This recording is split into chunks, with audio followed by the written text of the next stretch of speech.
Boa tarde, pessoal. Sejam bem-vindos à nossa aula de geografia dessa semana. Quero começar a nossa aula de hoje fazendo um pequeno apanhado dos principais assuntos que o nosso país vive e o mundo também está passando, né? Indo para o campo do mundo, nós temos o caso da guerra entre a Palestina e Israel. Eu acredito que muitos de vocês não têm propriedade sobre o assunto, né? Saber o porquê desse conflito entre israelenses e palestinos. Quero dizer para vocês, nós vamos estudar em geografia sim. Daqui para o final do ano, nós vamos estar estudando o porquê que Israel e a Palestina vivem em conflito, né? Mas já adianto para vocês que está relacionado a um fundamentalismo religioso muito grande, a questão de Palestina e de Israel lutarem pela capital, Jerusalém. Os israelenses, eles tiveram a criação do Estado de Israel reconhecido pela ONU, e aí os palestinos não aceitam essa criação do Estado de Israel, porque falam que essa região que Israel hoje atua é território palestino. Enfim, tem a questão do Rio Jordão, que está sobre tutela do Estado de Israel, e a Palestina fica muito à mercê da água desse rio, além de outras questões, gente. Só sei que é algo muito sério, porque muitas pessoas estão morrendo. E o pior disso tudo é que quem morre mais são os civis, né? As pessoas em sociedade. E aí nós temos o caso de muitas crianças que morreram. O Hamas, que é um dos grupos terroristas que está envolvido nesses atentados, eles destruíram alguns prédios, morreram várias pessoas, morreram crianças. E aí a ONU, ela está a par disso, a ONU está tentando resolver a situação, mas eu garanto para vocês com toda certeza que a questão desse conflito da Palestina com o Estado de Israel está muito longe de ser realizado, de ser finalizado, né? Podemos dizer assim. Porque nós temos o Conselho de Segurança da ONU, que são formados pelos países mais importantes. Nós temos o caso da Rússia, dos Estados Unidos e da China. E lá no Conselho de Segurança da ONU, nós temos uma maioria de países que estão do lado do Estado de Israel. Então, toda decisão que esse conselho tiver vai ser em prevalência ao Estado de Israel. E aí os palestinos, que são minoria, vão ficar a ver navios. Então, esse conflito se arrasta há muitos anos, muitos civis morreram. A ONU, ela não exerce o papel dela. Nós vamos estudar ainda durante esse ano qual o papel da ONU. Enfim, tem tantas coisas para a gente estudar, gente, relacionada a essa geografia mundial. Espero que nós estejamos já em sala de aula, né? Porque é algo que é muito complicado, mas nós vamos tentar aprender. Hoje também tem o depoimento mais aguardado de toda a CPI, que é o depoimento do ex-ministro da Saúde, Pazuello, né, que está na CPI da Covid, onde essa CPI ela avança, que busca investigar se o governo federal ele foi omisso na condução da pandemia, ocasionando muitas mortes de manauaras, de pessoas que moram no estado de Manaus, e também em não dar assistência aos outros brasileiros que moram nos outros estados da federação. E busca também investigar a questão do incentivo por parte do governo federal no uso da hidroxicloroquina, que é uma medicação que não tem comprovação científica, que pode curar a Covid-19. O governo federal ainda luta nessa tecla. Então vamos ver, né, o que é que o ex-ministro Pazuello vai dizer. O ex-ministro Pazuello também ele está blindado. O governo federal precisou dos próprios organismos da União para tentar assegurar o depoimento do Pazuello, apesar do Pazuello ele não ser mais ministro da Saúde. Enfim, vamos ver o que é que vai dar.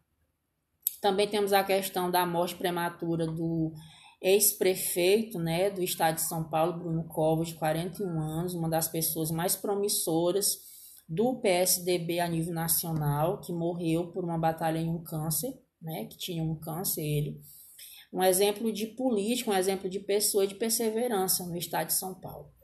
Então, esse é um resumo disso tudo que está acontecendo nessa semana, né, que acontece no Brasil e no mundo. Relacionado à nossa aula, eu quero parabenizar os alunos que responderam àquela atividade diagnóstica. Na atividade diagnóstica eu coloquei a questão de um mapa que vocês vão estar enumerando qual o nome que vocês dariam para aquelas regiões. Muitos de vocês acertaram, não sei se pesquisaram na internet.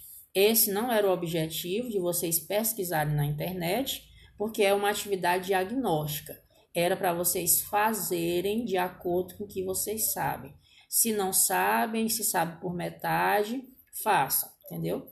Então, eu fiquei feliz porque alguns de vocês acertaram. E aí, gente, o nosso assunto de geografia é estudar a regionalização. E em geografia, estudar os conceitos chaves, que é a região, o território, a paisagem e o lugar, são cruciais, principalmente para vocês que vão fazer o Enem, porque esses conceitos chaves sempre se tem uma questão em torno deles. Na nossa aula de hoje, nós vamos estar lendo esse material que eu coloquei na plataforma, que vai continuar ainda em torno da questão da regionalização.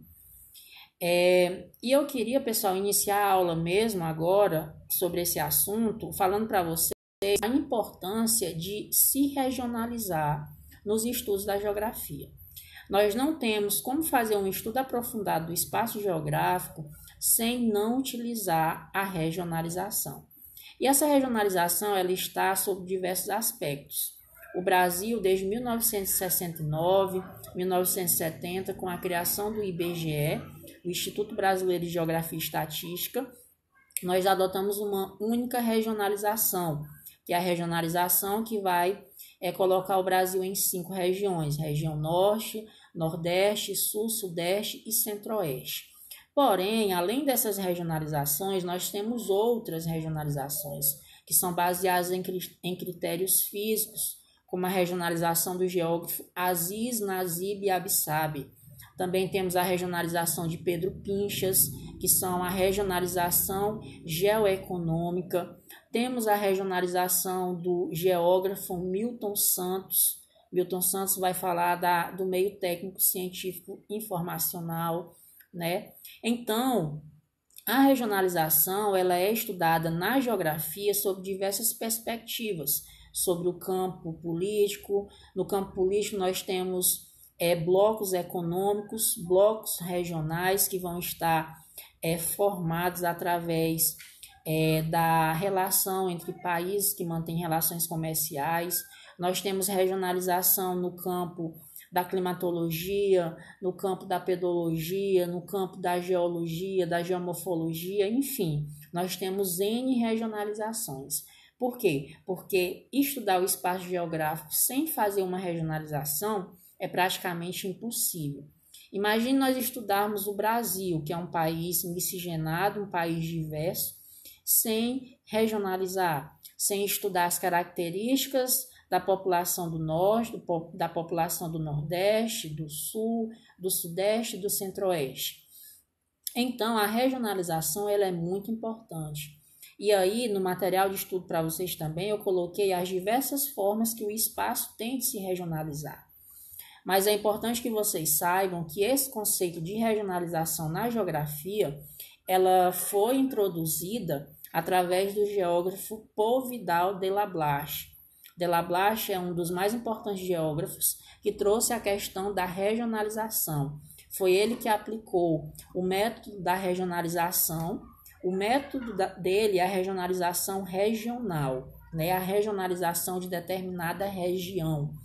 Foi algo que foi aceito pela geografia, e a geografia ao longo da sua existência, né, que surgiu obviamente ali na França, depois na Alemanha, e com o passar dos anos chegou em outros países, a geografia adota a regionalização. A regionalização eu posso levar ela, como eu já falei anteriormente, em diversos aspectos. Mas na aula de hoje nós vamos estudar um tipo de regionalização específica, que é a regionalização eurocêntrica do mundo. Quando se fala em regionalização eurocêntrica, já vamos nos lembrar da figura do continente europeu. Essa regionalização tem como doutrina, como base, como fundamento, colocar a Europa como o centro de tudo, certo? Como um lugar que se encontra-se superior a todos os outros, como um lugar onde se tem uma raça pura, uma raça de pessoas intelectuais que são obrigatoriamente mais importantes do que o mundo. Então, a regionalização eurocêntrica, aqui conforme a folha de slide de vocês fala, é um modelo europeu que deixou traços sutis como mapa mundo na projeção de mercado. Olha, outro assunto interessante. A visão eurocêntrica, ela é mostrada na projeção cartográfica de mercado. Professor, o que é projeção cartográfica de mercado? Gente, isso é um assunto de geografia da primeira série. Lembrem aí, projeções geográficas. Nós temos várias projeções. Projeções de mercado, projeção de Peter, projeção azimutal, certo? São as 3 projeções principais. Então, a forma de fazer o mapa, a projeção de mercado, é uma projeção eurocêntrica. Por quê? Porque coloca a Europa no centro do mundo, os outros países ali ao entorno, como a África, como a Ásia e a própria América, são colocadas em contrapartida ao entorno. Por quê? Porque na visão eurocêntrica, na projeção de mercado, eu tenho uma regionalização eurocêntrica, como se a Europa fosse o centro do mundo, que é o que vocês vão ver aqui nessa folha de slide. Já também nós vamos ter outro tipo de regionalização, a regionalização por critérios continentais, que podem ser físicos e naturais. Só em olhar o globo já sacamos a maneira mais tradicional de se dividir o planeta, que são os aspectos físicos dos continentes, né? E aí nós vamos dividir os continentes, continente asiático, continente europeu, continente americano, continente africano, a Oceania e a Antártica. Vamos ver ali os aspectos físicos. Então, os aspectos físicos é uma forma de regionalização, certo? Logo após isso, nós vamos ter o quê? Nós vamos ter, nesses aspectos físicos, outra forma de regionalizar, que é o quê? As zonas da Terra. Nós vamos ter a questão ali das zonas, né? A zona temperada, nós vamos ter ali a zona tropical. Então, as zonas, a questão dos aspectos físicos, a questão dos aspectos humanos nos continentes, é uma espécie de regionalização, certo, gente? Espero que vocês tenham entendido. A regionalização, considerando o continente, pode abordar o quê? Aspectos físicos e naturais, o grau do nível de industrialização dos países, a cultura dos povos, os indicadores sociais. Por exemplo, no Brasil. O Brasil ele é um país que está inserido na América Latina, está inserido na América do Sul. E um dos países da América do Sul que tem um dos PIBs mais importantes é o Brasil, certo? O Brasil e a Argentina, eles podem estar classificados nessa regionalização dos PIBs mais importantes da América do Sul, certo? Se eu vou para a questão do aspecto hidrográfico, eu posso colocar a bacia amazônica como a bacia mais importante do mundo, certo? Porque vai compreender os rios mais caudalosos que se tem no mundo. É a questão também, se eu vou para o aspecto humanístico, né? Se eu vou para o aspecto populacional, digamos assim, eu vou colocar o continente asiático como um continente que se tem uma população maior em relação a outros continentes, né? Como, por exemplo, se eu comparar só a China, gente, comparado ao Brasil, né? Que é um país, né? Nem continente. Eu já tenho uma população exorbitante. Então, a regionalização por continente, ela vai analisar diversos aspectos, certo? Ela vai analisar a questão da população, a questão da hidrografia, a questão da religião, a questão da cultura. Tudo isso é uma forma de regionalização. Regionalização significa organizar o espaço com suas características de semelhança entre lugares, seja os aspectos naturais ou socioeconômico.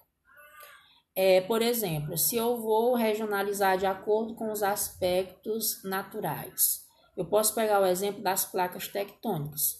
Nós sabemos que as placas tectônicas elas são uma formação através do desmembramento de dois continentes muito antigos, a Laurásia e a Gondwana, onde esses continentes se fragmentaram ao longo dos anos, e aí, por essa fragmentação, resultou nos continentes, certo? Então, as placas tectônicas que formam cada continente, como por exemplo a placa sul-americana, a placa de Nazca, a placa sul-africana, todas elas fazem parte de uma regionalização.